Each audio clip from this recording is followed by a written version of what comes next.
কবি জীবনানন্দ দাশের লেখা শঙ্খমালা। কাতারের পথ ছেড়ে সন্ধ্যার আঁধারে সে কে এক নারী এসে ডাকিল আমারে, বলিল তোমারে চাই।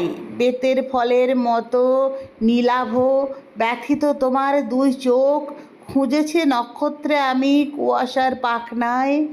সন্ধ্যায় নদীর জলে নামে যে আলোক, জোনাকির দেহ হতে খুঁজেছি তোমাকে সেইখানে। ধূসর পেঁচার মতো ডানা মেলে অঘ্রাণের অন্ধকারে, ধান সিঁড়ি বেয়ে বেয়ে সোনার সিঁড়ির মতো ধানে আর ধানে তোমারে খুঁজেছি আমি নির্জন পেঁচার মতো প্রাণে। দেখিলাম দেহ তার বিমর্ষ পাখির রঙে ভরা, সন্ধ্যার আঁধারে ভিজে শিরীষের ডালে যেই পাখি দেয় ধরা। বাঁকা চাঁদ থাকে তার মাথার উপর, শিঙের মতন বাঁকা নীল চাঁদ, শোনে যার স্বর।